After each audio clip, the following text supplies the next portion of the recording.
আসসালামু আলাইকুম রহমতুল্লাহি বারকাতু। আমাদের মাননীয় একজন মন্ত্রী, নাম বলছি না, আশা করি বুঝতে পারবেন কে। তিনি বলছেন ফাঁসির মঞ্চে ঝুলিয়ে বিচার করা এরা মধ্যযুগের একটা বিচার ব্যবস্থা। তো তিনি এটার মাধ্যমে আসলে কি বুঝাতে চাইছে আমরা যদি নিজ থেকে একটু বিবেচনা করি দেখি। তিনি বুঝাতে চাইছে মধ্যযুগের মানুষ গিয়েছিল মূর্খ আদিবাসী, তাদের জমানায় অত্যাধুনিক কোনো বিচার ব্যবস্থা ছিল না, তাই তারা এটা চালু করছে। আর এখন আমরা আপডেট হয়ে গেছি, আমরা ডিজিটাল হয়ে গেছি, এটা তো আমাদের সাথে যায় না।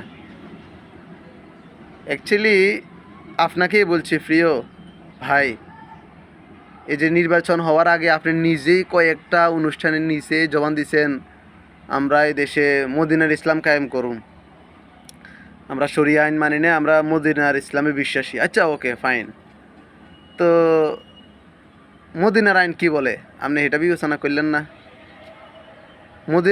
মদিনার আইনই তো বলে যে কেসাস, কোরআনের স্পষ্ট আইন হচ্ছে কেসাস, যে হত্যার বদলে হত্যা, চোখের বদলে চোখ। তাইলে কেসাসের আইন হচ্ছে দর্শন হিসাব বাদে দেন না, একটা শিশু মেয়েকে মনে করেন যে হত্যা করছে, এটার আইন তো ডাইরেক্ট হত্যায়।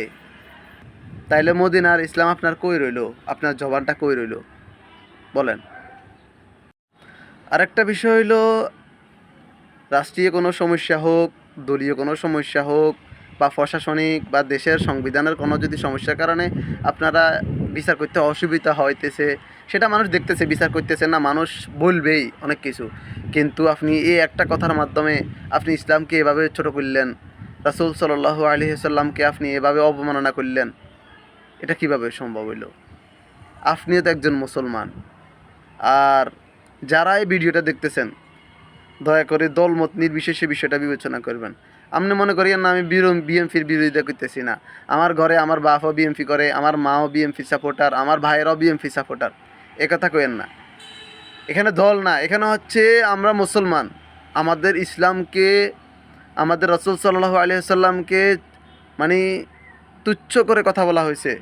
তিনি বুঝাতে চাইছে ওরা মধ্যযুগের আদিবাসী ছিল, এই জন্য তাদের বিচার ব্যবস্থা ভালো ছিল না।